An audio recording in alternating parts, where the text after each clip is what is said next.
दादाजी ने स्वाध्याय पढ़ा कि हम सभी लोग परम पुरुष की तरफ घूमते हैं, घूमना ही पड़ेगा, दूसरा कोई उपाय नहीं है।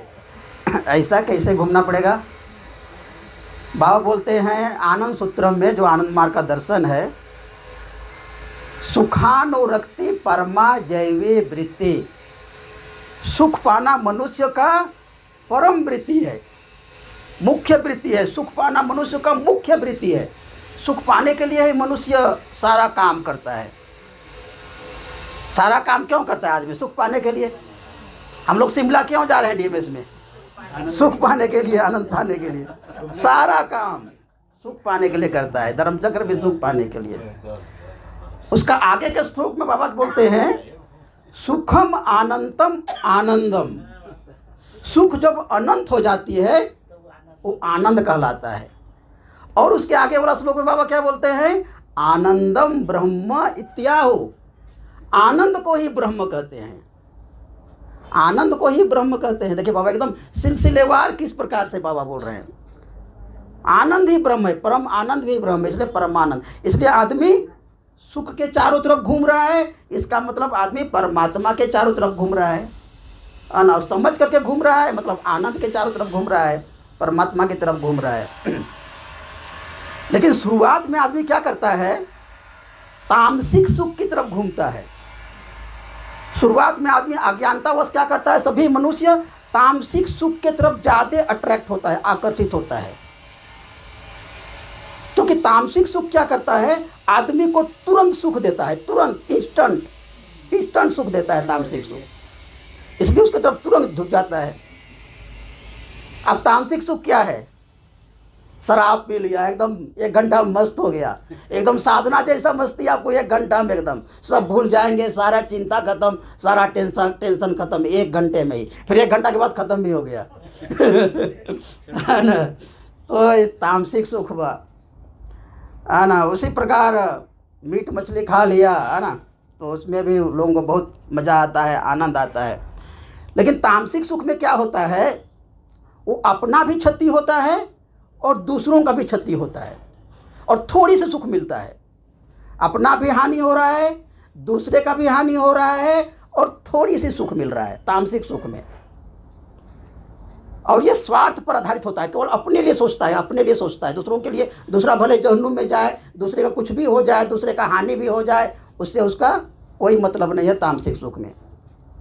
जैसे मान लिया कोई आदमी मांस खा रहा है, तो मांस खाने वाले को कोई अच्छा लग रहा है, बाकी दूसरे को तो जान जा रहा है ना, दूसरे को तो जान जा रहा है ना। और अपना भी हानि हो रहा है, क्योंकि अपना भी दूसरों को प्राण लेकर के हम खा रहे हैं। तो इसलिए तामसिक सुख में क्या होता है? दूसरों को शराब भी पी रहा है, तो अपना घर परिवारों वालों को कितना प्रॉब्लम होता है, घर में किट होता है, झगड़ा होता है, दूसरे को कितना समस्या होता है, और अपना भी शरीर खराब हो जाता है। लेकिन थोड़ी सी सुख के लिए वो पागल होता है। तो इसलिए तामसिक सुख क्या करता है? अपना भी नुकसान करता है और दूसरे को भी नुकसान करता है। जैसे कि मान लिया कोई आदमी चोरी कर रहा है, बैंक में डकैती कर लिया, तामसिक सुख। अगर सक्सेस हो गया तो उसको तुरंत लाखों करोड़ रुपया मिल गया, है ना। लेकिन अगर पकड़ा गया तो बस जीवन भर जेल में। लेकिन उससे क्या हुआ? अपना भी हानि हुआ, क्योंकि अपना मन को पहले गंदा किया। क्योंकि हमको चोरी करना है तो अपना पहले गंदा किया ना, अपना मन को खराब किया। फिर जिसका चोरी किया उसका नुकसान किया, और अपना थोड़ा सा फ़ायदा हुआ उसको आर्थिक। लेकिन कितना दिन उसको फ़ायदा हो? कभी ना कभी तो पकड़ाएगा।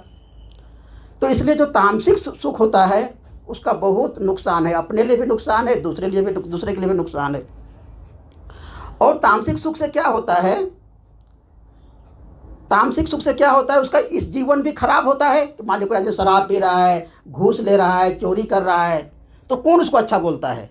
घर परिवार में उसका बदनामी होता है, समाज में उसको अच्छा नहीं बोलता है। तो उसका इस जीवन भी खराब होता है, और मरने के बाद एक जीवन मिलेगा वो भी उसका खराब होता है तामसिक सुख के चक्कर में। और क्या करता है तामसिक सुख? जैसे कि मान लिया कोई आदमी मांसू खा रहा है, बचपन से ही मांसू खा रहा है, बूढ़ा होने तक मांसू खाया, तो अगर पूरा जीवन का उसका मांसू को छोड़ेंगे तो 50 बकरे खाएगा वो, 50 से ज़्यादा ही, 500 मुर्गे, है ना, 5000 अंडे से ज़्यादा ही, मैं तो कम बोल रहा हूँ। कितना गैलन शराब, मतलब इतना उसको जीने के लिए इतना सारा चीज़ चाहिए। तामसिक सुख में, है ना।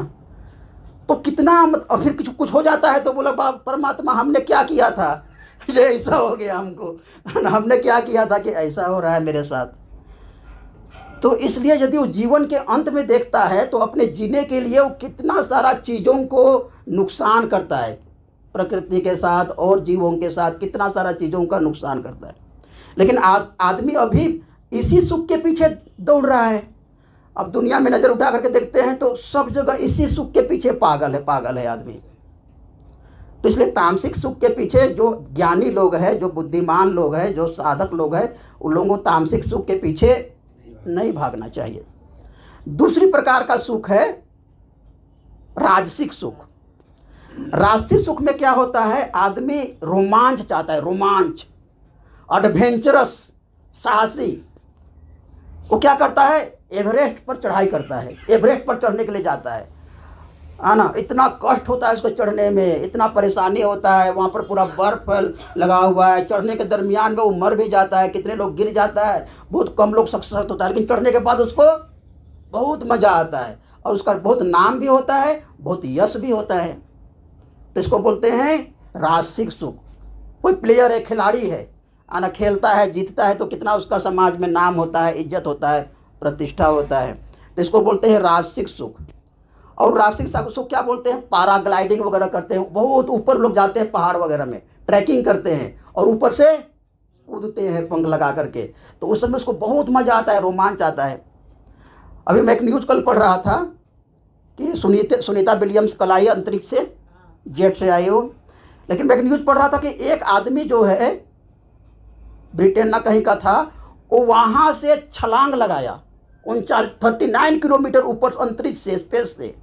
वो ऐसे स्पेस से नहीं आया, वहाँ जाकर डायरेक्ट वो छलांग लगाया पैराग्लाइडिंग से, और उसको कितना फिर सक्सेस भी हो गया, वो कूद गया यहाँ पर, फिर वो पैराशूट से नीचे उतर गया। 2 आदमी ऐसा किया, अंतरिक्ष से डायरेक्ट वो लोग कूद गया। तो इस राजसिक सुख, उन लोगों को रोमांच, एडवेंचरस आना, उसमें उन लोगों को बहुत मज़ा आता है। तो ये भी एक सुख है। और इससे भी जो आगे का सुख है वो आध्यात्मिक सुख है, जो हम लोग साधक लोग हैं। आध्यात्मिक सुख में क्या होता है कि आदमी को अपने को भी आनंद आता है और दूसरे को भी आनंद आता है।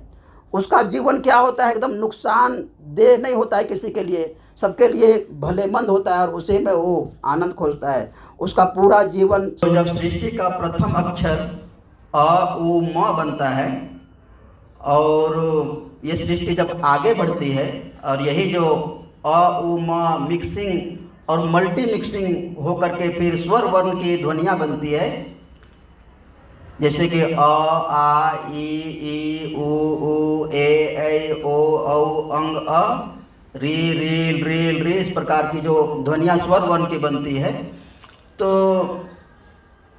ये यहाँ पर प्रकृति है और यहाँ पर इसको भवानी कहा गया है दर्शन की भाषा में। और यहाँ पर जो पुरुष सत्ता है, चेतना सत्ता है, साक्षी सत्ता है, उसको भव कहा गया है। और ये परमात्मा का ये अहंग तत्व है, अहंग, उसका अहंग पोर्शन है माइंड का। और यहाँ से जब और सृष्टि आगे बढ़ती है तो व्यंजन वर्ण की ध्वनियाँ बनती है, जैसे क ख ग च छ ज झ च छ ज झ या ट ठ ड ढ, इस प्रकार का ज्ञ तक की ध्वनियाँ बनती है। और ये परमात्मा का चित्त पोर्शन है। और फिर इसी चित्त पोर्शन से क्या होता है, इसी चित्त के भाग से क्या होता है, आकाश तत्व बनता है। और इतना बड़ा आकाश जो हम लोग देखते हैं, ये ध्वनिया से ही बनी है, ये शब्दों से ही बनी है, ये अक्षर से ही बना है, ये लेटर से ही बना है।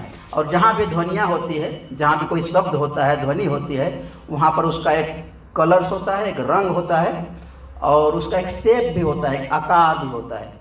तो सृष्टि का यही सब मूल चीज़ें हैं, शब्द, कलर्स, रंग और उसका एक शेप। और इसी से सृष्टि फिर आगे बढ़ती है, परमात्मा का चित्त से सृष्टि फिर आगे बढ़ती है और ये पंच तत्व बनता है और सृष्टि आगे बढ़ती है। तो ये जो लेटर है यही परमात्मा का माइंड है। ये जो ओंकार ध्वनि का अ उ म और सारे स्वर वर्ण और सारे व्यंजन वर्ण ज्ञ तक, यही परमात्मा का मन है। और वही परमात्मा का मन हमारे दिमाग में भी घूम रहा है, हमारे मन में विचार घूम रहा है। विचार का मतलब शब्द घूम रहा है, और शब्द का मतलब लेटर घूम रहा है। वही आ क ख ग घ अंग, यही सब घूम रहा है हमारे दिमाग में। मतलब वही चीज़ हमारे दिमाग में कंटिन्यू घूम रहा है। परमात्मा का जो सृष्टि है, लेटर है, वही हमारे दिमाग में कंटिन्यू घूम रहा है, और उसी को हम पकड़ पकड़ के कुछ को अपने संस्कार अनुसार से पकड़ पकड़ करके अपने काम में बाहर लगाते हैं। तो इस प्रकार से सृष्टि बहुत सिंपल है। यदि साधना करके आप थोड़ा सा दिमाग लगाएंगे तो सृष्टि बहुत सिंपल है। तो बाहर हम जो कुछ भी देखते हैं वो तो परमात्मा है ही। हमारे मन में जो कुछ भी घूम रहा है, शब्द, रूप, रंग, और शब्द के साथ क्या होता है, कोई ना कोई आकार होती है। जैसे शब्द उत्पन्न हो गया, क के साथ एक आकार है, और उसके साथ एक रंग भी है, कलर्स भी है। तो हमारे मन में शब्द भी है, शेप भी है, आकार भी है, और कलर्स भी है, और इसी का एक नदी है, चित्त नदी है, और वही दिमाग में हमेशा घूम रही है। इसलिए इसको पार पाने के लिए आपको इष्ट मंत्र की जरूरत पड़ती है। इस शब्दों की दुनिया को पार पाने के लिए इष्ट मंत्र, शब्द को शब्द ही काटता है। लोग बोलते हैं लोहा को लोहा काटता है ना, उस शब्द को शब्द ही काटता है। इसलिए परमात्मा के द्वारा सिद्ध किया हुआ मंत्र, इष्ट मंत्र और गुरु मंत्र, इसका जरूरत पड़ता है इस भाव रूपी समुद्र को काटने के लिए, इस शब्द रूपी महासमुद्र को काटने के लिए इष्ट मंत्र और गुरु मंत्र की आवश्यकता पड़ती है। तो इसलिए हमारे मन में जो विचार चल रहे हैं वो भी परमात्मा ही है, वो भी परमात्मा ही। इसलिए परमात्मा से हम कभी भी एक क्षण भी दूर में नहीं है। एक तो ये पूरा आकाश, पूरा गेप परमात्मा है, और हमारे हम अंदर में जो विचार चल रहे हैं वो भी परमात्मा है। तो परमात्मा से दूर कहाँ भागेंगे आप। इसलिए बाबा बोलते हैं कि परमात्मा की करुणा, परमात्मा की कृपा के बिना एक पत्ता भी नहीं हिल सकता। अगर साधक सही में अनुभव करता है, साधना करते ना, तो लगता है कि वाकई में एक पत्ता भी नहीं हिल सकता। और मान इस प्रकार ज्ञान नहीं लगेगा, अरे परमात्मा कहाँ, सब तो मैं ही कर रहा हूँ। अरे तुम में क्या कुव्वत है करने का, कुछ भी कुव्वत नहीं। तुम्हें सांस लेने की शक्ति नहीं है, सांस भी तुम्हारा परमात्मा ही चला रहा है, कुछ भी तुम्हें शक्ति नहीं है। तो इस प्रकार साधना करते करते मन जब सूक्ष्म हो जाता है, तब लगता है कि परमात्मा का जो लीलामय दुनिया है वो सब जगह वही खेल रहे हैं हमारे माध्यम से, सभी जीव जंतु के माध्यम से उसी की सृष्टि चल रही है, उसी की लीला चल रही है। और अज्ञानता के कारण ही लगता है कि बस हम कर रहे हैं और हमारा सब कुछ है। इस प्रकार कुछ नहीं है, सब परमात्मा का ही है। परमपिता बाबा की जय।